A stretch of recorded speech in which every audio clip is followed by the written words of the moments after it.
Hello जय हिंद साथियों। तो क्या हाल चाल है आपके। आई होप कि आप सब अच्छे होंगे। तो साथियों आज की वीडियो का टॉपिक है यूपी पुलिस हिंदी। साथियों यूपी पुलिस हिंदी से टॉप 30 ऐसे प्रश्न देखेंगे जो कि आपकी यूपी पुलिस परीक्षा के लिए काफ़ी ज़्यादा महत्वपूर्ण होंगे। तो साथियों हमने इस क्लास में सभी क्वेश्चन सिलेक्टेड और अच्छे लेवल के रखे हैं। तो साथियों क्लास को लास्ट तक जरूर देखते रहना। आप हमारे चैनल पर पहली बार आए हो तो चैनल को सब्सक्राइब करके वीडियो को लाइक जरूर कर देना और साथ में बेल नोटिफिकेशन को ऑल पे कर देना ताकि नई वीडियो की नोटिफिकेशन आपको सबसे पहले मिल सके। तो साथियों हमारा प्रैक्टिस सेट 2 होने वाला है। बाकी का प्रैक्टिस सेट अगर आपको देखने हैं तो हमारे चैनल पर साथियों एक खाकी वर्दी नाम से साथियों एक प्लेलिस्ट बनी हुई है। उसी के अंदर आपको सारे के सारे प्रैक्टिस सेट मिल जाएंगे। स्टैटिक जीके हिंदी और साथियों जीएस जो भी है साथियों सभी प्रैक्टिस सेट आपको इसी खाकी वर्दी सीरीज में मिल जाएंगे। तो जाके इसको जरूर देख लेना। तो चलिए साथियों आज की इस क्लास को स्टार्ट करते हैं।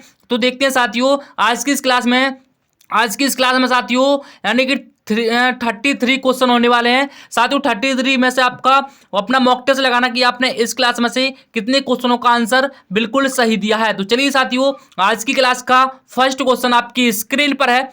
चतुर का सही विलोम शब्द होगा। चतुर का सही विलोम शब्द होगा कौन सा होगा साथियों बताइए। पहला प्रश्न आपकी स्क्रीन पर है और साथियों इसका आंसर बताइए क्या होगा। तो इसका हो जाएगा चतुर का सही विलोम शब्द हो जाएगा मूढ़। ऑप्शन ए बिल्कुल करेक्ट आंसर हो जाएगा। मूढ़ बिल्कुल करेक्ट आंसर है। इंपोर्टेंट पॉइंट आपका चतुर का अर्थ जिसकी बुद्धि प्रखर हो होशियार तथा मूढ़ का अर्थ है परम मूर्ख नासमझ। अतः स्पष्ट है चतुर का विलोम शब्द मूढ़ ही होगा। चलिए नेक्स्ट क्वेश्चन देखते हैं। गति शब्द के अनेकार्थक शब्द समूह का चयन कीजिए। गति शब्द के अनेकार्थक समूह का चयन कीजिए साथियों बताइए कौन सा होगा बिल्कुल करेक्ट आंसर। तो जिन भाइयों का साथियों जिन भाइयों का ऑप्शन ए आ रहा है बिल्कुल सही जवाब हो जाएगा। ऑप्शन ए चाल गमन ज्ञान बिल्कुल सही जवाब हो जाएगा। इस प्रश्न का इंपोर्टेंट पॉइंट से समझते हैं। गति शब्द के अनेकार्थक शब्द चाल गमन ज्ञान है। इसके अतिरिक्त मोक्ष हालत परिणाम प्राण मुक्ति कमरफल दशा आदि इसके भी अनेकार्थी शब्द हैं। आपको ध्यान रखना है सभी साथियों क्वेश्चन इंपोर्टेंट हैं तो नोट करते जाना। दूसरों से आगे बढ़ने की इच्छा के लिए एक शब्द क्या होगा वो बताइए साथियों। दूसरों से आगे बढ़ने के लिए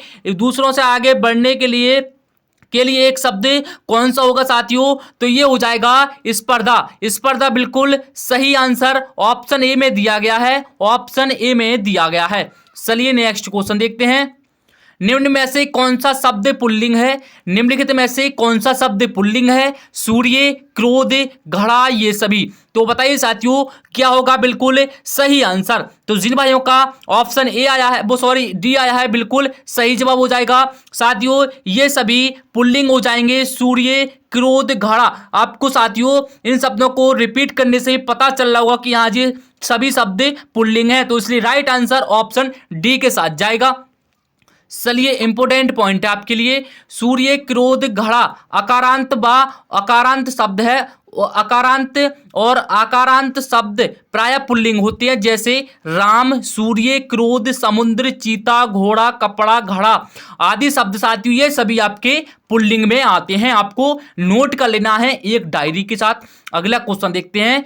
नीचे दिए गए 4 विकल्पों में से तत्सम शब्द का चयन कीजिए। नीचे दिए गए 4 विकल्पों में से तत्सम शब्द आपको छांटना है। कौन सा होगा साथियों कौन सा होगा। तो स्नान हो जाएगा। क्या स्नान हो जाएगा सर जी।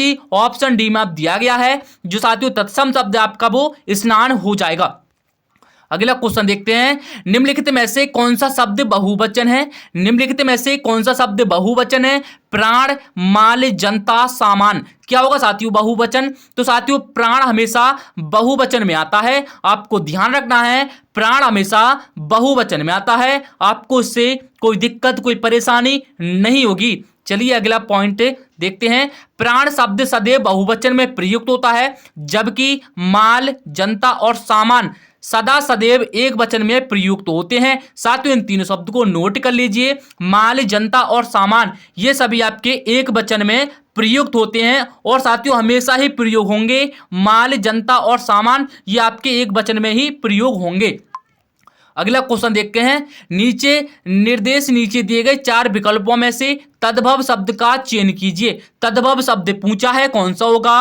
अंत्र, अंध, अंगुष्ठ, अंडी। क्या होगा साथियों? तो ऑप्शन डी जिन भाइयों का आया है बिल्कुल सही जवाब हो जाएगा, बिल्कुल सही जवाब हो जाएगा। अंडी साथियों इसमें आपका तद्भव शब्द रहने वाला है। Option D is the correct answer. अगर साथियों आपको इस क्लास की पीडीएफ चाहिए तो एक बार से साथियों डिस्क्रिप्शन में चेक कर लेना, आपको वहां से डाउनलोड जरूर कर लेना है और आपको इसको रिपीट करते जाना है। लेकिन क्लास के बाद ही आपको साथियों उस पीडीएफ को डाउनलोड कर सकते हैं। तो चलिए साथियों, एक बार साथियों सभी भाई लोग क्लास को शेयर कर देंगे और साथ में एक क्लास को लाइक भी कर देंगे। सौरभ धीरे धीरे दौड़ा, सौरभ धीरे धीरे दौड़ा अथा असफल हो गया। सौरभ धीरे धीरे दौड़ा अथा असफल हो गया।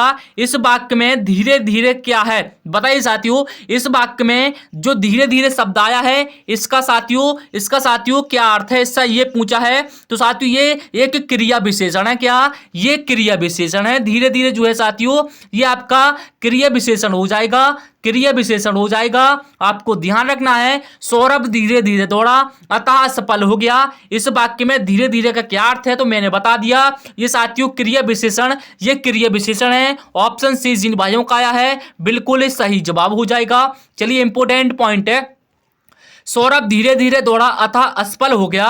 वाक्य में धीरे धीरे क्रिया विशेषण है। वे शब्द जो वाक्य में क्रिया की विशेषता बताते हैं, वे शब्द जो वाक्य में क्रिया की विशेषता बताते हैं उन्हें क्रिया विशेषण कहते हैं।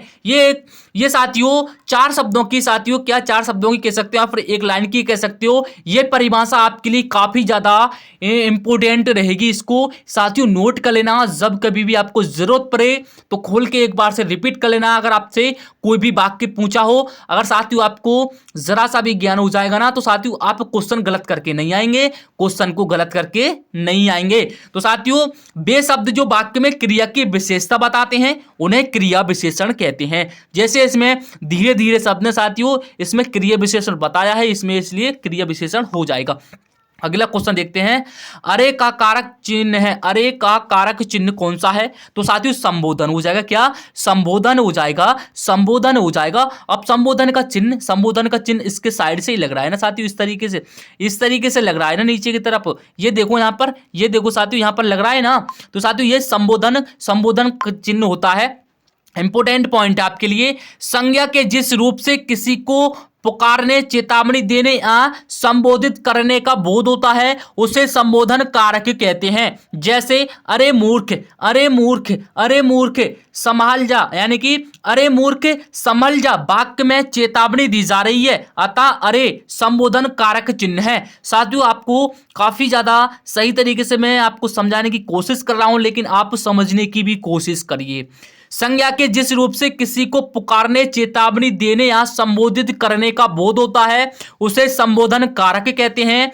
जैसे अरे मूर्ख संभल जा, साथियों इसमें चेतावनी दी जा रही है। क्या दी जा रही है? इसमें चेतावनी दी जा रही है। अरे मूर्ख संभल जा, इस वाक्य में क्या हो रहा है? चेतावनी दी जा रही है। तो साथियों जिसमें चेतावनी दी जाती है वहां पर आपका संबोधन कारक होता है। आपको ध्यान रखना है साथियों। एक बार से सभी भाई लोग एक बार से क्लास को शेयर कर देंगे और साथ में क्लास को लाइक भी कर देंगे। चलिए साथियों अगला क्वेश्चन देखते हैं। अगला क्वेश्चन आपका, सर्वनाम के कितने भेद हैं? सर्वनाम के कितने भेद हैं? तो साथियों सर्वनाम के आपके 6 भेद रहने वाले हैं। चलिए कौन कौन से नाम जानते हैं। साथियों सर्वनाम के जो भेद हैं वो 6 होने वाले हैं। फर्स्ट है आपका पुरुषवाचक सर्वनाम, पहला है आपका पुरुषवाचक सर्वनाम, दूसरा है आपका निजवाचक सर्वनाम, तीसरा है आपका प्रश्नवाचक सर्वनाम, चौथा है आपका संबंधवाचक सर्वनाम, पांचवा है आपका निश्चयवाचक सर्वनाम और छठा है आपका भविष्यवाचक सर्वनाम। साथियों ये सातों यानी कि जो 6 सर्वनाम है साथियों इनको नोट करके रख लेना। चलिए अगला क्वेश्चन देखते हैं, इनमें से कौन सा विशेषण कालबोधक नहीं है? वो बताइए साथियों इनमें से कौन सा विशेषण कालबोधक नहीं है? तो साथियों जो कसेला शब्द आया है ना इसमें साथियों ऑप्शन में जो कसेला शब्द आया है, जो साथियों कसेला शब्द आया है ये आपका क्या है? कालबोधक शब्द नहीं, आपको ध्यान रखना है। ऑप्शन सी बिल्कुल सही जवाब है। आप देखते हैं साथियों, चलिए जैसे आपके विकल्प में आया है पुराना, उत्तरी, मौसमी शब्द कालबोधक विशेषण है। क्या? ये तीनों शब्द आपके कालबोधक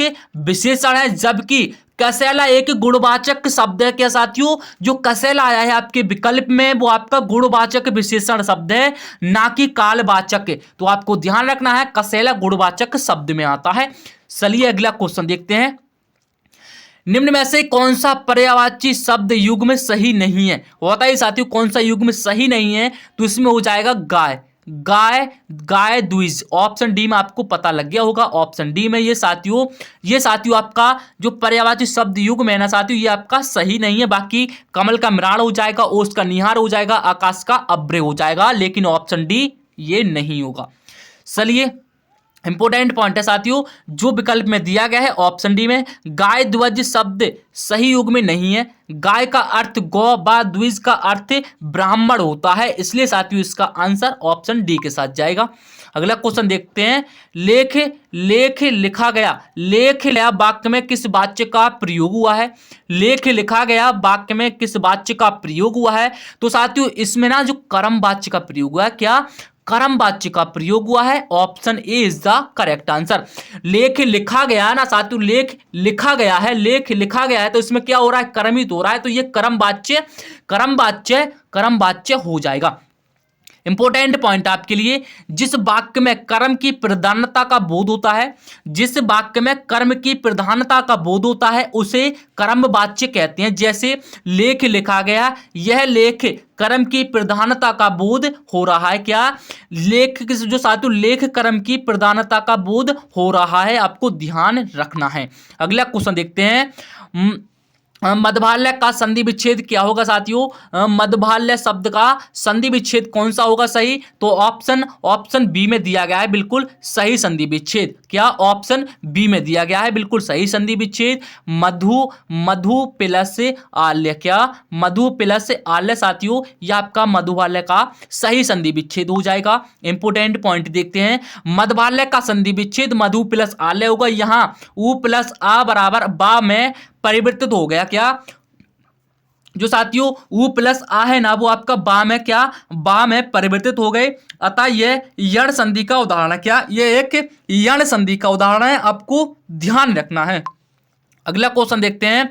4 दिन की चांदनी मुहावरे का अर्थ क्या होगा? 4 दिन की चांदनी मुहावरे का अर्थ क्या होगा? तो साथियों थोड़े समय का सुख। क्या थोड़े समय का सुख 4 दिन की चांदनी कहते हैं ना, 4 दिन की चांदनी तो साथियों थोड़े समय का सुख होता है। बिल्कुल सही आंसर है इसका, यही बिल्कुल सही अर्थ होगा ऑप्शन ए में, थोड़े समय का सुख। अगला क्वेश्चन देखते हैं। अव्यय कितने भेद होते हैं? अव्यय के कितने भेद होते हैं? तो इसके 4 भेद होते हैं। कितने? 4 भेद होते हैं। चलिए जानते हैं कौन कौन से होते हैं। अव्यय के 4 भेद होते हैं, जैसे क्रिया विशेषण, संबंध बोधक और समुच्चय बोधक और आपका होता है विस्मयादि बोधक। क्या ये आपके 4 हो गए, इसके 4 प्रकार हो गए, नोट कर लीजिए। अगला क्वेश्चन देखते हैं। प्रयोग का उपसर्ग है, प्रयोग का उपसर्ग है परा, परि, प्रा, परि, पति, प्रति साथियों, तो उसका प्रयोग का उपसर्ग होगा वो आपका क्या हो जाएगा? प्रा। इसमें साथियों जो प्रा प्रयोग हुआ है ये उपसर्ग के रूप में ही प्रयोग हुआ है। चलिए अगला क्वेश्चन देखते हैं। नजराना का प्रत्यय क्या है? नजराना का प्रत्यय क्या है? तो साथियों नजराना का जो प्रत्यय इसमें प्रयोग हुआ है वो आपका आना हो जाएगा। क्या आना इसमें प्रयोग हुआ है? ऑप्शन बी बिल्कुल सही आंसर हो जाएगा। अगला क्वेश्चन देखते हैं। कोष्टक में दिए गए विराम चिन्ह का नाम क्या है? कोष्टक में दिए गए विराम चिन्ह का नाम क्या है? तो ये हो जाएगा साथियों ऋट का, ये हो जाएगा त्रुटि चिन्ह। क्या त्रुटि चिन्ह हो जाएगा, ये इसको त्रुटि चिन्ह कहते हैं साथियों। ये आपको इसमें दिखना है ना, ये आपको त्रुटि चिन्ह के नाम से, ये आपको त्रुटि चिन्ह के नाम से याद रख लेना है। चलिए इंपोर्टेंट पॉइंट है। अक्षर पद पद्यांश व वाक्य के छूट जाने पर छूटे अंश को उस वाक्य के ऊपर लिखने हेतु वाक्य के अंश के नीचे त्रुटि चिन्ह का प्रयोग किया जाता है। जैसे राम ने खाना नहीं खाया, राम ने खाना नहीं खाया तो इसमें आपका त्रुटि हो गया। क्या इसमें त्रुटि चिन्ह हो जाएगा। चलिए अगला क्वेश्चन देखते हैं। श्रृंगार रस के कितने भेद हैं? तो श्रृंगार रस के 2 भेद हैं। चलिए जानते हैं कौन कौन से हैं। श्रृंगार रस के 2 भेद हैं, संयोग श्रृंगार और वियोग श्रृंगार। चलिए अगला क्वेश्चन देखते हैं। निम्न में से कौन सा वाक्य व्याकरणिक दृष्टि से शुद्ध है?